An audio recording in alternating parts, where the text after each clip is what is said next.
Good morning to all of you. मैं Ashutosh Ranjan technical classes के online platform पे आपका स्वागत करता हूं और मैं आपको वार्म वेलकम भी करता हूं कि आप अपने पॉलिटेक्निक जीवन के एक साल कंप्लीट करके दूसरे साल यानी कि थर्ड सेमेस्टर में प्रवेश पा लिए हैं। और जो एसबीटी ने मैकेनिकल इंजीनियरिंग के छात्रों के लिए आपका जो सिलेबस दिया है उसमें एक सब्जेक्ट है मैन्युफैक्चरिंग इंजीनियरिंग 1। और इसी मैन्युफैक्चरिंग इंजीनियरिंग 1 पे हम लोग आज डिस्कस करने वाले हैं कौन कौन सा चीज कौन कौन से टॉपिक को हम लोग को पढ़ना है और किस बात पे फोकस करना है। और जो जैसे आप फर्स्ट सेमेस्टर और सेकंड सेमेस्टर में टेक्निकल क्लासेस में पढ़ते आए हैं या पहली बार आप जुड़ रहे हैं तो आपको एक अनुभव होगा कि टेक्निकल क्लासेस जो है हर बार एक रणनीति के साथ काम करता है। और इस सेमेस्टर में आपके लिए नए जोश, नए जज्बात और नए ऊर्जा के साथ और नए रणनीति के साथ हम लोग आए हैं जो बेहतर से बेहतर करने का हम लोग प्रयास करेंगे इस सेमेस्टर में भी और बेहतर आपको देंगे। ठीक है, तो इसमें हम लोग को सबसे पहले हम लोग समझेंगे मैन्युफैक्चरिंग इंजीनियरिंग 1 जो है उसके सिलेबस के बारे में समझने से पहले हम लोग ये समझेंगे कि मैन्युफैक्चरिंग इंजीनियरिंग होता क्या है। भाई, मैन्युफैक्चरिंग इंजीनियरिंग जो सब्जेक्ट है उसमें हम लोग को किसके बारे में पढ़ना है। एक फायदा मैं आपको बताता हूं कि आपको सिलेबस डिस्कस करने से फायदा यह होता है कि आपके अंदर एक क्यूरियोसिटी पैदा होता है। क्यूरियोसिटी कहने का मतलब जानने की क्षमता पैदा होता है कि आपके अंदर एक उत्सुकता जगेगा कि आप इस सब्जेक्ट में क्या सीखने वाले हैं। और यदि ये उत्सुकता आपके पास जग गया तो आपको एक सब्जेक्ट सीखने में बहुत ज्यादा मदद करता है, बहुत ज्यादा हेल्पफुल रहेगा। और वही काम हम लोग सिलेबस डिस्कस करके करते हैं क्योंकि सिलेबस को एकदम सटीक और सिंपल तरीका से आपके सामने हम रखते हैं। क्योंकि एसबीटी ने आपको सिलेबस दिया उसको आप भी पढ़ सकते हैं लेकिन वहां पे आपको बहुत सारे चीजें नहीं समझ में आएगा, बहुत ज्यादा लेंदी लगेगा, आप डर जाइएगा और डरने के बाद आप जो है उस सब्जेक्ट पर फोकस नहीं कर पाइएगा। हमारा काम है कि उस सिलेबस को सिंपल और एकदम सटीक तरीका से छोटा करके आपको दिखा देना कि भाई इसमें यही चीज पढ़ना है और इसी बात पे फोकस करना है और आपके अंदर इंटरेस्ट पैदा करना, आपके अंदर एक जागरूकता पैदा करना। चलिए देखते हैं हम लोग। सबसे पहले हम लोग समझेंगे मैन्युफैक्चरिंग इंजीनियरिंग होता क्या है। मैन्युफैक्चरिंग वर्ड आप पहली बार सुन रहे होंगे, इंजीनियरिंग तो आप सुनते ही आ रहे हैं। मैन्युफैक्चरिंग जो है एक लैटिन भाषा का शब्द है भाई, और एक नहीं दो लैटिन भाषा से मिल करके ये बना हुआ है। एक आपका मैनु और एक आपका फैक्ट्यूस। ये मैनु का मतलब होता है हैंड, मैनु का मतलब होता है हैंड, हैंड मतलब हाथ, ठीक है। और फैक्टूस का मतलब होता है मेक या मेड, आप कह सकते हैं मेड या मेक भी कह सकते हैं, बनाना, समझ गए, बनाना। तो मैन्युफैक्चरिंग का सिंपल मतलब यदि आप डिक्शनरी में सर्च कीजिएगा, जो इंजीनियरिंग बैकग्राउंड से नहीं है वो आपको सिंपल ये मतलब बताएंगे। आप ऑक्सफोर्ड के डिक्शनरी देख लीजिए, इंग्लिश टू इंग्लिश वाला या जो भी आप देखना चाहते हैं, तो उसमें मैन्युफैक्चरिंग का मतलब सिर्फ आपको ये समझाया हो रहता है कि आपका मेड बाय हैंड, मतलब हाथ के द्वारा निर्मित वस्तु, हाथ के द्वारा निर्मित वस्तु, वो आपका क्या है, मैन्युफैक्चरिंग है। हम लोग इंजीनियरिंग में थोड़ा उसी को ब्रॉड लेवल पे समझते हैं और मैन्युफैक्चरिंग को जो आपका डिफाइन करते हैं वो ऐसे करते हैं कि मैन्युफैक्चरिंग जो है एक प्रोसेस है जिसमें हम लोग रॉ मटेरियल को फाइनल प्रोडक्ट में कन्वर्ट कर रहे हैं। यानी कि manufacturing is the process of converting raw material to final product. मतलब आपका रॉ मटेरियल से फाइनल प्रोडक्ट बनाना। जैसे मान लीजिए आपके पास एक लोहा का टुकड़ा है, एक आयरन का टुकड़ा है, उसमें आप कोई कट करके आप कोई पार्ट्स बना देते हैं, ठीक है। तो पार्ट्स बनाते हैं तो उसमें आपका जो पार्ट्स कुछ काट करके बाहर निकालते हैं वो वेस्टेज होता है। वेस्टेज जो होता है वो आपका नॉन टेक्निकल वर्ड है, उसको हम लोग जो टेक्निकल वर्ड में बोलते हैं वेस्टेज को ही स्क्रैप बोला जाता है।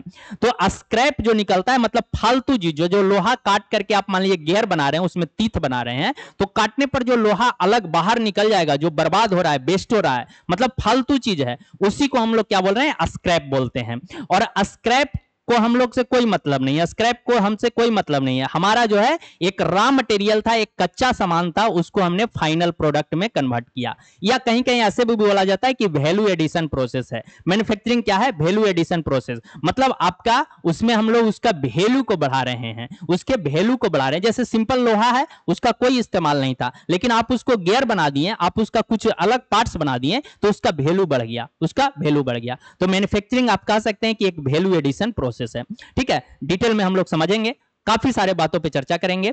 अभी जो हम लोग तय कर किए हैं क्या कि सिलेबस के बारे में जानना, और सिलेबस के बारे में हम लोग को जो है टोटल जो यूनिट दिया गया है उसमें पहला यूनिट जो है वो आपका है कटिंग फ्लूइड्स एंड लुब्रिकेंट के बारे में, और उसी में दो टॉपिक दिया गया है, ये आपका 1.1 और 1.2। तो ये आपका पहला 1.1 है वो कटिंग फ्लूइड एंड लुब्रिकेंट है, दूसरा जो है वो लेथ ऑपरेशन है।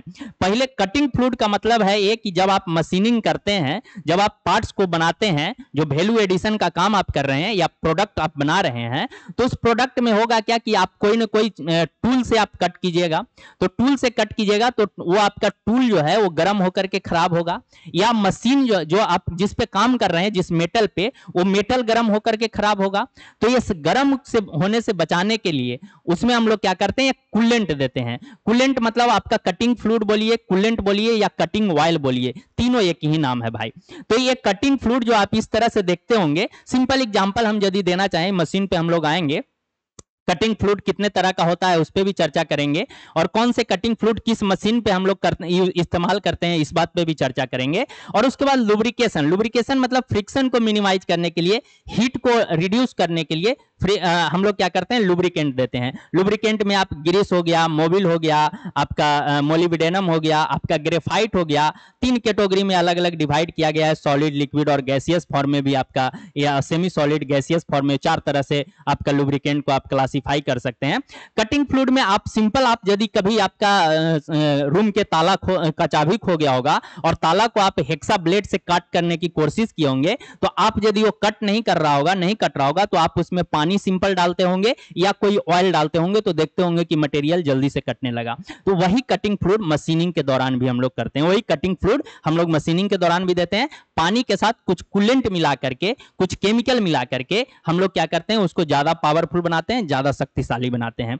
तो ये कटिंग फ्लूइड के बारे में हम लोग पढ़ेंगे, टाइप्स ऑफ कटिंग फ्लूइड के बारे में जानेंगे, और डिफरेंट डिफरेंट जो चीजें हैं, कौन से मशीनिंग पे कौन से कटिंग फ्लूइड यूज होगा उसके बारे में हम लोग जानेंगे, और लुब्रिकेंट के बारे में जानेंगे। दूसरा जो 1.2 टॉपिक है वो लेथ ऑपरेशन है। एक लेथ मशीन है, वो आपका क्या है, ये आपका parents of mechanical engineering, mechanical engineering या मैकेनिकल इंडस्ट्री आप बोल सकते हैं। मतलब मैकेनिकल इंडस्ट्री का एक गार्जियन है ये। कोई भी ऐसा मैकेनिकल इंडस्ट्री नहीं होगा जहां की लेथ मशीन नहीं होगा। बहुत बड़ा बड़ा मशीन उसके पास होगा, लेकिन एक लेथ मशीन रखना बहुत जरूरी है, क्योंकि ये डिफरेंट टाइप के आपका वर्क को परफॉर्म करता है, डिफरेंट टाइप के ऑपरेशन को परफॉर्म करता है, तो बिना इसका काम नहीं चल सकता है। तो ये आपका क्या है, मदर ऑफ मैकेनिकल इंडस्ट्री आप बोल सकते हैं, पेरेंट्स ऑफ मैकेनिकल इंडस्ट्री बोल सकते हैं, दोनों वर्ड यूज होता है। तो ये आपका लेथ में, लेथ मशीन के क्लासिफिकेशन को हम लोग को जानना है। लेथ मशीन के क्लासिफिकेशन को जानना है, कितने तरह का लेथ मशीन होता है, हाई स्पीड लेथ कौन सा है, मीडियम लेथ कौन सा है, समझ गए, और उसके बाद लाइट ड्यूटी लेथ कौन सा है, इसके बारे में हम लोग को जानना है। और दूसरा हम लोग लेथ के ऑपरेशन जो है, जैसे आपका फेसिंग है, आपका नर्लिंग है, आपका थ्रेड कटिंग है, आपका ग्रूव काटना है, आपको स्प्लिट करना है, आपको अलग अलग टाइप से, मतलब आपको नर्लिंग करना है, आपको जो है उसके डाया को रिड्यूस करके घटाना है। तो ये सारी जो ऑपरेशन है, बहुत सारा टेपर टर्निंग करना है, सिंपल टर्निंग करना है, प्लेन टर्निंग करना है, 10-12 तरह का टर्निंग आपका ये है ऑपरेशन है। उस सारे ऑपरेशन पे हम लोग चर्चा करेंगे कि कौन कौन सा ऑपरेशन है, किसमें कैसे करते हैं। टेपर टर्निंग के लिए एंगल की आवश्यकता है, तो कैसे एंगल हम लोग कैलकुलेट करते हैं, और किस तरह से वर्कपीस में उसको सेट करते हैं, कौन कौन सा आपका टूल यूज होता है, ये सारी बातों पे हम लोग, मतलब लेथ मशीन के पूरे डिस्क्राइब करेंगे। लेथ मशीन क्या है, कैसे है, पूरा लेथ मशीन पे ही हम लोग को फोकस करना है। ये पढ़ने के बाद यूनिट 1 आपका कंप्लीट होगा, और यूनिट 2 में हम लोग आएंगे, और यूनिट 2 जो है उसमें हम लोग को फिर से 2.1 और 2.2 पढ़ना है। तो 2.1 जो है वो ब्रोचिंग मशीन के बारे में पढ़ना है, और 2.2 जो है वो ड्रिलिंग मशीन के बारे में पढ़ना है। ब्रोचिंग मशीन में होता है कि यदि आपको इंटरनल ग्रूव काटना है, तो उसके लिए ब्रोचिंग मशीन का इस्तेमाल करते हैं। यहाँ पे हमने फिगर लगाया है, यहाँ पे तीत जो होता है, ये तीत हर एक दूसरे से बड़ा होते गया है, हर एक बड़ा से। ये आपका दो तरह से हो सकता है, पुल टाइप का हो सकता है, पुश टाइप का हो सकता है। तो हो सकता है कि ये वर्कपीस जो है, ये वाला गियर जो आप देख रहे हैं, इसमें अंदर में एक हल्का सा नैरो साइज का एक क्या काटना है, आपको ग्रूव काटना है। मतलब नैरो स्पेस में आपको क्या करना है, इतना पतला सा पूरे इसका लेंथ तक आपको क्या करना है, मटेरियल को रिमूव करना है। तो इसका तीत जो है ना, ये बड़ा होते गया, ये तीत जो है वो आपका बड़ा होते गया है। तो जब ये बड़ा होते गया, इससे बड़ा, इससे बड़ा, इससे बड़ा, तो ये हर क्या करेगा, यदि आप इसको पूरा फोर्स लगा करके इस डायरेक्शन में आप खींच दे रहे हैं, तो ये आपका थोड़ा मटेरियल रिमूव करेगा, फिर ये थोड़ा हल्का हल्का मटेरियल रिमूव करते जाएगा और ये पूरे मटेरियल को रिमूव कर देगा। समझ गए? तो ये ब्रोचिंग मशीन है। पुल टाइप का ब्रोचिंग मशीन होता है, पुश टाइप का ब्रोचिंग मशीन होता है, हॉरिजॉन्टल टाइप का ब्रोचिंग मशीन होता है, वर्टिकल टाइप का ब्रोचिंग मशीन होता है। तो ब्रोचिंग मशीन के ऑपरेशन को भी हम लोग को जानना है, इसके क्लासिफिकेशन को भी जानना है, ब्रोचिंग मशीन कैसे काम करता है, इसके प्रिंसिपल को भी जानना है हम लोग को। तो ये सारी बातों को हम लोग सिलेबस में तय करेंगे कि कैसे क्या क्या हम लोग को पढ़ना है। और दूसरा जो है वो आपका 2.2 वो आपका ड्रिलिंग मशीन में है। ड्रिलिंग करने का मतलब है कि आपको कोई भी वर्कपीस में सिलेंड्रिकल होल करना, क्या कहलाता है? ड्रिलिंग कहलाता है, सिलेंड्रिकल होल काटना। तो ये सिलेंड्रिकल होल काटने के लिए ड्रिल मशीन, ये सिंपल वाला ड्रिल मशीन है। डिफरेंट टाइप के ड्रिल मशीन पे हम लोग चर्चा करेंगे, डिफरेंट टाइप के ड्रिल मशीन पे चर्चा करेंगे और ड्रिल मशीन पे चर्चा करेंगे, उसके पार्ट्स के बारे में समझेंगे। बेस कौन सा है, पिलर कौन सा है, वर्कपीस को यहाँ पे रख करके इससे हम लोग हैंड व्हील से इसको क्या करते हैं? ऑपरेट करते हैं। और ये जो है ड्रिल चक में जो ये आपका लगा हुआ दिख रहा है ड्रिल बिट यानी कि ड्रिल टूल, ये आपका आगे की तरफ मूव करेगा और वर्कपीस यहाँ पे टेबल पे रखा हुआ रहेगा, वहां पे आपको क्या करेगा? आपका होल क्रिएट कर देगा। तो ये कोई भी आपके वर्कपीस में होल क्रिएट करना क्या कहला रहा है? आपका ड्रिलिंग कहला रहा है। तो ड्रिलिंग एक ऑपरेशन है, उसमें हम लोग को ड्रिलिंग मशीन के बारे में हम लोग को पढ़ना है कि कितने टाइप का ड्रिलिंग मशीन होता है, कौन कौन से ड्रिलिंग मशीन होता है और कैसे हम लोग इस पे ऑपरेशन परफॉर्म करते हैं, इस पे हम लोग चर्चा करेंगे, इस पे हम लोग सीखेंगे। इसके बाद दूसरा यूनिट आपका खत्म हो जाएगा और तीसरा यूनिट में हम लोग को पढ़ना है वो बेल्डिंग और मिलिंग मशीन के बारे में पढ़ना है। बेल्डिंग मतलब आप जानते हैं कि यदि आपको पार्ट्स को जोड़ना है, दो या दो से अधिक पार्ट्स को एक साथ जोड़ना है, तो उसके लिए हम लोग क्या करते हैं? तो हम लोग बेल्डिंग एक प्रक्रिया है जिसको हम लोग अपनाते हैं। बेल्डिंग, सोल्डरिंग और ब्रेजिंग, ये तीनों में डिफरेंस को समझना है। बेल्डिंग क्या होता है, सोल्डरिंग क्या होता है, ब्रेजिंग क्या होता है, ये हम लोग को समझना है। बेल्डिंग का अलग अलग टाइप्स है भाई, टीआईजी है, एमआईजी है, आर्क बेल्डिंग है, गैस बेल्डिंग है। कुछ बेल्डिंग का आप नाम सुने होंगे, जैसे आर्क बेल्डिंग का नाम सुने होंगे, गैस बेल्डिंग का नाम सुने होंगे। टीआईजी मतलब हो गया tungsten inert gas welding, MIG का मतलब हो गया मेटेलिक इनर्ट गैस बेल्डिंग। तो ये सारे बेल्डिंग के बारे में हम लोग समझेंगे। रेजिस्टेंस बेल्डिंग के बारे में समझेंगे, स्पॉट बेल्डिंग क्या होता है उसके बारे में समझेंगे, समझ गए? थर्मिट बेल्डिंग क्या होता है उसके बारे में हम लोग समझेंगे, क्योंकि अलग अलग जगहों पे अलग अलग टाइप से बेल्डिंग किया जाता है और उसमें अलग अलग प्रक्रिया अपना करके किया जाता है। तो पूरे बिल्डिंग के क्लासिफिकेशन को हम लोग समझेंगे, कैसे बिल्डिंग को क्लासिफाई किया गया है, कहां पे हम लोग बिल्डिंग कौन से चीजों से करेंगे, इसके बारे में हम लोग समझेंगे। डिफेक्ट्स के बारे में पढ़ेंगे हम लोग भाई कि बिल्डिंग में कौन कौन सा डिफेक्ट्स उत्पन्न हो सकता है। आप बिल्डिंग देख करके कैसे समझ सकते हैं कि ये बिल्डिंग सही किया हुआ है या डिफेक्टिव बिल्डिंग है? ये मतलब आपका सही बिल्डिंग है या गलत बिल्डिंग है, आप कैसे तय करिएगा? तो ये आप पढ़ने के बाद तय कर लीजिएगा, ठीक है? तो ये बिल्डिंग है। दूसरा जो है मिलिंग एक मशीन है, जैसे लेथ मशीन के बारे में हमने बताया, मिलिंग भी एक मशीन है। मिलिंग मशीन में आपका एक्स वाई और जेड तीनों डायरेक्शन में ये काम करता है और इसमें आपका मेनली रूप से गियर काटने का काम करते हैं। इंडेक्सिंग मेथड होता है, तो आपका simple indexing method, compound indexing method, universal indexing method, अलग अलग टाइप का है। तो उसको हम लोग मिलिंग मशीन में समझेंगे कि कैसे हम लोग उसको पढ़ेंगे कि मिलिंग क्या होता है, वर्टिकल मिलिंग क्या होता है, हॉरिजॉन्टल मिलिंग क्या होता है ना? आपका मिलिंग अप क्या होता है, मिलिंग डाउन क्या होता है, इसके बारे में हम लोग चर्चा करेंगे। तो ये आपका मिलिंग मशीन का सिलेबस कंप्लीट हो जाएगा और हम लोग चले आएंगे चौथा यूनिट में। तो चौथा यूनिट जो है वो आपका आता है गियर मेकिंग, गियर हॉबिंग और गियर आपका वर्किंग, आपका प्रेस वर्किंग। तो ये आपका 3 टॉपिक इसमें पढ़ना है। गियर कैसे बनाया जाएगा, गियर को हॉबिंग कैसे करेंगे, मतलब कहाँ पे आपका तीत कटेगा, इसका हम लोग कैसे ये करेंगे, डिसाइड करेंगे कि कितना कितना दूर पे आपका ये होगा, गियर का तीत कटेगा। और प्रेस वर्किंग मतलब प्रेस करके, मशीन आप दिख रहा होगा, यहाँ पे सीट मेटल को रख करके आप प्रेस करके डिफरेंट शेप को आप प्राप्त करते हैं, जो डिजायर शेप है उसको आप लेते हैं। तो प्रेस मशीन के बारे में हम लोग समझेंगे, प्रेस मशीन कैसे काम करता है, क्या होता है। तो ये आपके चौथा यूनिट में है और चौथा यूनिट में आपको 3 टॉपिक पढ़ना है। इसके बाद आपका चौथा यूनिट भी खत्म हो जाएगा और उसके बाद हम लोग आ जाएंगे 5वां यूनिट में। 5वां यूनिट जो है वो आपका ग्राइंडिंग एंड फिनिशिंग प्रोसेस है। आपका factor affecting the selection of grinding wheel को कौन कौन सा फैक्टर इफेक्ट करेगा उस पे, standard marking system, grinding machine, hot dipping और ऑर्गेनिक कोटिंग। ऑर्गेनिक कोटिंग कहने का मतलब आपका हो गया सिंपल, आप कह सकते हैं पेंट करना। कहीं पे आप देखे होंगे मशीन पे, जैसे आप बाइक का टंकी देखे होंगे, बाइक का जो आप पेंट देखे होंगे, वो आप नॉर्मल यदि ब्रश से पेंट करते हैं तो उसके पेंट में और ये आपका ऑर्गेनिक कोटिंग किया हुआ पेंट में अंतर होता है। दोनों का लाइफ टाइम अलग अलग होता है। आप कोई चीज को पेंट कीजिए घर पे और एक मशीन से जो पेंट किया हुआ आपके पास आता है, वो दोनों के लाइफ में अंतर होता है। दोनों में अंतर होता है, उसको हम लोग समझेंगे क्यों अंतर होता है। और इसके पीछे यहाँ पे हमने लगाया अलग अलग, देखिए स्टील है, स्टील के ऊपर अलग अलग लेयर बाय लेयर अलग अलग पेंट किया हुआ रहता है।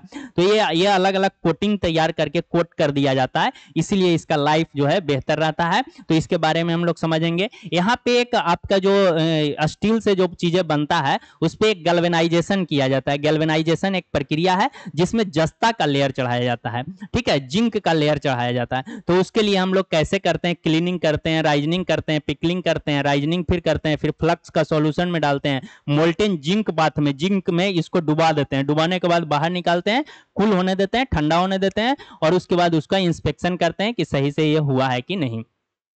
ये जो आपको फिगर दिख रहा होगा ये आपका ग्राइंडिंग मशीन है। ये आप अपने घर के आसपास में या वर्कशॉप में आप देखे होंगे, इससे धार तेज करने के लिए इस्तेमाल किया जाता है।